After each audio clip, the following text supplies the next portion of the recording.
Hello everybody, Ray here, and this is a little bit of a stray away from my usual type of content, my usual gameplay focused content, but I feel like this is something I really should address about, the state of Sonic Origins and, Sega and Sonic Team as a whole, because honestly, this collection isn't all it's been hyped up to be. It's good. Well, I can say it's a good collection, but is it a great collection? No. Because, yes, all of the classic games are here, all of them have some quality of life improvements, but they also have a lot of downgrades, which honestly bogs down the whole experience. And yeah, I feel like I should just talk about it. Because, honestly, First off, I would just like to say that I am a huge fan of the original classic Sonic games, the original classic Sonic trilogy, or well, except CD. But these games have existed way before I was even alive, so I don't actually have any nostalgia for it. So all of the opinions that I put into this video, keep in mind that they are from the perspective of someone who only recently figured out that these games existed back in 2015. And I do not have any bias towards them because of nostalgia. With that being said, let's begin. First things first, the game is a bit blurry. It's not quite noticeable at first, but if you really squint at it, you'll notice that it is blurry. For the footage recorded in this video, I installed a mod that fixes this blur issue because who the hell wants to look at that? So just before you all start typing in the comments like, oh, the footage isn't blurry, so you're obviously lying. No, it is blurry, I just put a mod on that fixes it. Okay.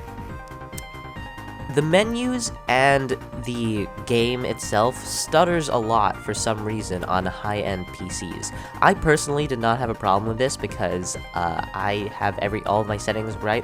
However, when I first launched the game, everything was lagging so much that I had to spend 30 minutes trying to figure out what the hell to do in order to fix the graphical issues. One of the most notable changes in all the classic games is how the drop dash is now in every single one of them, at least in anniversary mode. I personally don't have a problem with the drop dash being in other classic Sonic games besides Mania, however, I feel like they could have implemented it better. For example, in Sonic 3 and Sonic CD, the drop dash works just fine. However, in Sonic 1 and Sonic 2, drop dashing locks you in the direction that you were drop dashing in, so if you try to drop dash again in the opposite direction like you could in Sonic Mania, CD, and 3 and Knuckles, you can't. You just can't. And while this is a problem with the Sonic 2 port as well, it is especially noticeable in Sonic 1, since when you drop dash and then jump, you immediately lose all air control. This means it locks you in the direction you're in, and it locks you in the trajectory that you're in, even when you spin dash, which shouldn't even be a problem in Sonic 2, because Sonic 2 is the game that introduced the spin dash. So why is it here? If this was really the definitive way to play these games, then these problems shouldn't even exist. If this really was the definitive way to play these games, why isn't there an option to remove the drop dash? Oh, but there's classic mode. Who the hell wants to play in 4x3? Rant aside, these problems bog down the experience of both games, and honestly, for me, makes them the worst in the collection. Just for these problems, but that's not even the end of it. Let's just start with Sonic 2. In Sonic 2 specifically, even though Tails is in Sonic 3 as well, in Sonic 2, if you have Tails with you, for some reason, if you outrun them in just the right way, they'll get stuck in a wall and start jumping infinitely. Just take a listen.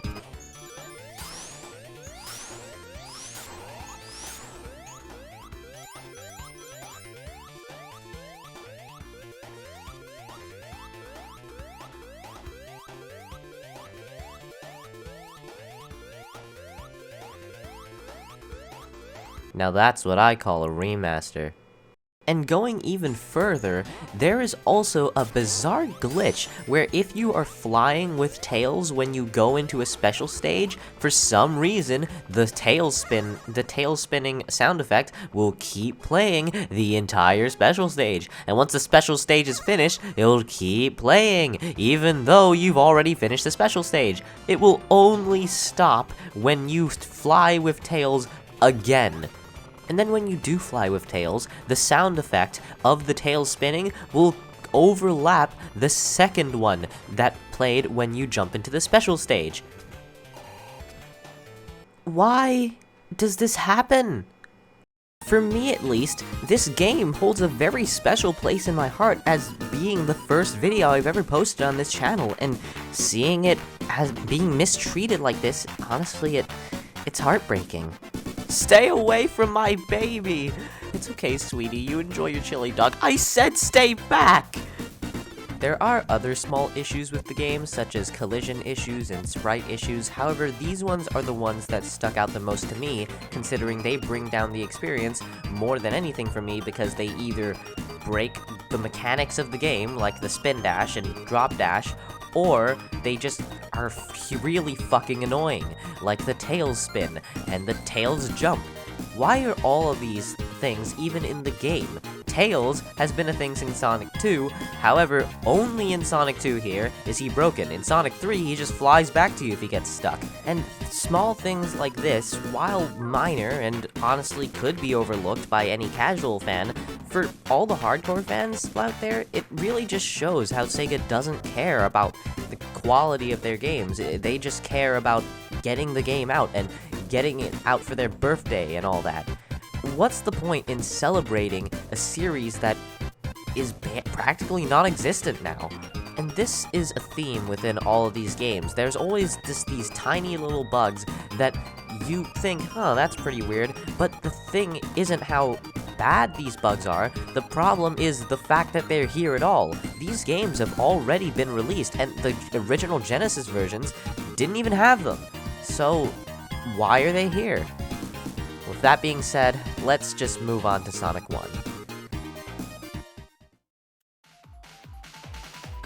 Sonic 1 is actually quite an interesting case, considering the fact that I do think this is an actually good or decent port of Sonic 1.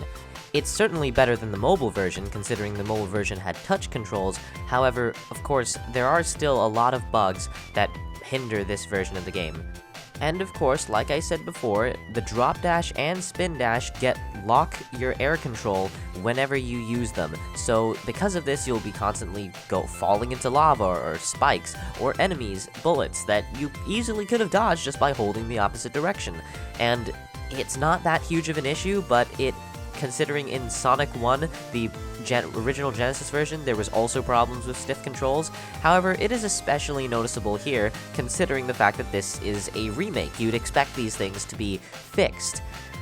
And honestly, I would have been pretty fine if this was a thing that was consistent with all the games. Yeah, they poorly ported over the drop dash. They did it in Forces, and, you know, it's kind of to be expected for Sega. But no, that's not the case. Sonic CD has a drop dash that works perfectly fine, exactly how it does in Mania, and Sonic 3 has it too, despite the fact that the momentum in that game is totally whack, but we'll get to that later. My main problem with this collection, in my opinion, is the inconsistency in quality. Sonic 1 and 2 are both terrible ports. However, Sonic CD is probably the best way you could play it, and Sonic 3, while not a great port, it is still the only way you can play Sonic 3 and Knuckles in widescreen officially. And if you think of it that way, yeah, the Sonic 3 and Knuckles port does a fine enough job at doing that. However, all these small issues wouldn't be so noticeable if the quality was consistent between the games, because you're thinking, hey, if Sonic CD has good control and Sonic 3 and Knuckles has good control, why doesn't Sonic 1 and 2 have good control? Consistency? Clearly they weren't looking for that, considering the fact that in Anniversary mode, the drop dash and spin dash are there, but in Classic mode, which is meant to be classic, it has the 4:3 aspect ratio and the live system, sure, but in Sonic 1, it still has the spin dash.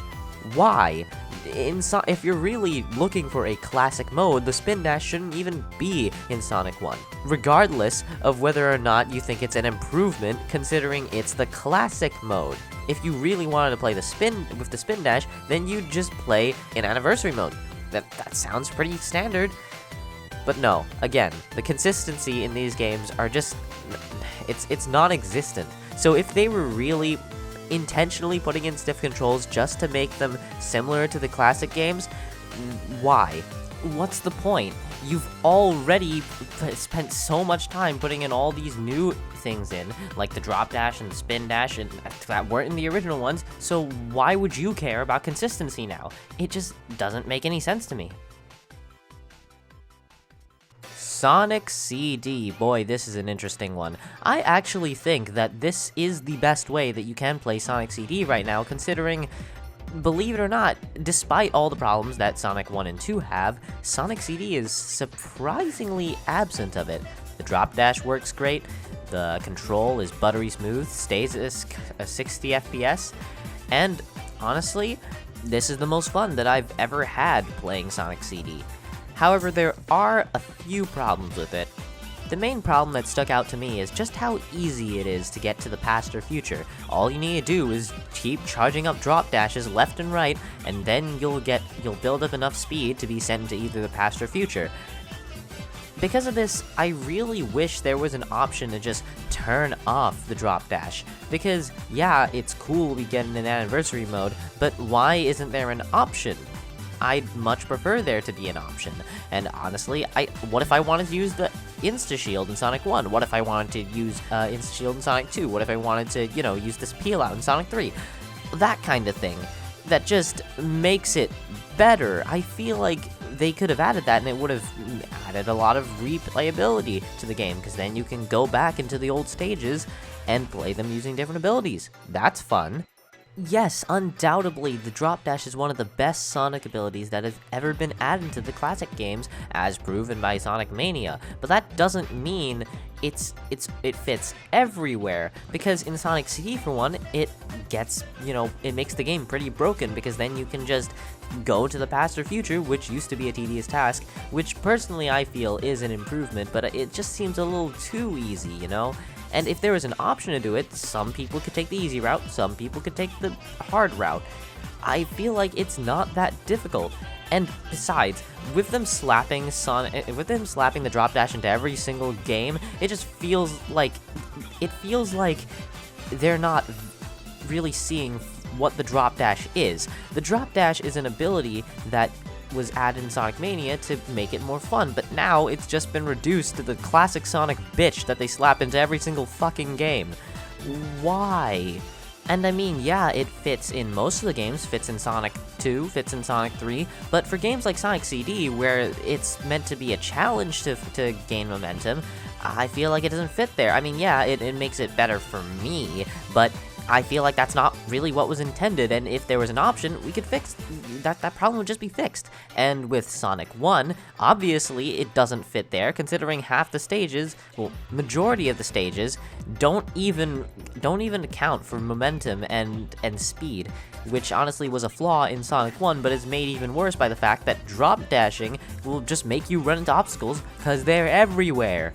And it sure as hell does not help that in Sonic 1 and 2, it locks your controls when you drop dash. Like I said before, problems like this, if you're gonna have a drop dash that doesn't work well and doesn't fit in the game, you might as well just not have it. Anyways, back into the topic of Sonic CD, overall I do think that this is a really good port. However, there is one problem with it that sticks out to me more than anything. It's Sonic CD. Okay, it's finally time that we talk about Sonic 3 and Knuckles. Honestly, this is my favorite game in the classic Sonic series, and honestly, I feel like they completely butchered it here. And it's not Stealth's fault. Stealth posted on Twitter that his whole development team had trouble making the port because of all the terrible restrictions that Sega had put onto them. And you can tell that they put effort into this, because there's a lot of just special things that they added into this specifically for this port. Like for example, cutscenes having a bit more cinematic flair to them, with new animations that weren't there before. In fact, how come in this game the creators of this port had the love and care to put in a new drop dash animation for Sonic 3 and Knuckles, but every other game just uses the jump ball animation as the drop dash animation? It's honestly kind of weird, but it is a welcome change. And of course, if we're talking about Sonic 3 on Origins, we have to address the elephant in the room: the music. Personally, I don't have a problem with the new music. However, it certainly is worse than how it was in the prototype versions, which is the ones they are based off of, which are also the ones that are in the Sonic and Knuckles collection, but those ones are obviously the worst ones.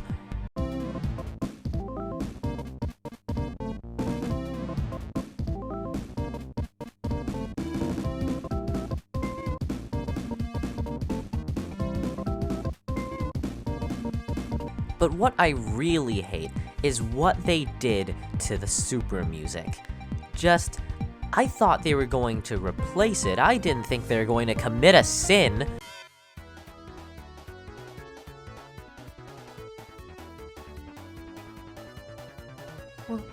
What the hell am I listening to?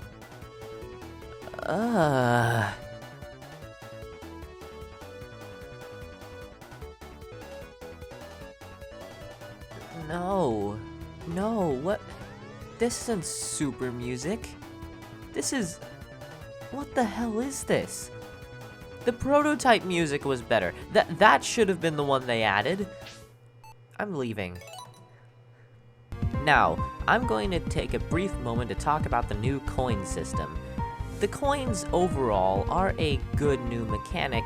You can use them to retry special stages, which is good because, it's kind of hard to do all the special stages. However, it is a bit broken at times. Like, for example, in Sonic the Hedgehog 2, you can just retry the special stage after you've already finished a special stage, because once you finish a special stage, for some reason, you just have all your rings, even though that was a balancing feature in the original game where you'd lose all your rings, so, you'd have to collect them again if you want to get into another special stage. But now, not only are you able to enter a special stage again once you finish the special stage you were just in, you can then retry the damn thing to have another chance at getting the Chaos Emerald if you fail. Now it's almost impossible to get to not get all the Chaos Emeralds by Chemical Plant Zone, and that is, how you say, fucked up? But that aside, coins can also be used as just a general currency for the new museum, and honestly, the stuff here is pretty cool. You can use coins to buy things in the museum, specifically the premium collection, and, you can build up your collection. But my main problem with this collection is just how pointless it is. All this stuff that's here, most of it can just be found online, with the exception of the Harmony covers, which are actually kind of hard to come by, so that's cool that that's there. But most of the stuff, for the most part, in the museum is just things you could find online, like the Sonic Symphony, or, the cutscenes. In fact, the cutscenes are from the game itself. You can just watch them, like, when you play the game, in story mode, or, things like that. So, it's a cool feature. It's just, what's the point of it? That's my main problem with it. My second problem with it is just how easy it is to get coins. You can get coins really easily in the new mission mode, since you get rewarded like 25 for completing a hard mission, which isn't even that hard. The missions are actually quite easy. And, in fact, because of this, you can just farm coins. And in Sonic 1, at least, the debug mode is still available, so you can just go in, get debug mode, and spawn coins. I repeat, you can spawn coins!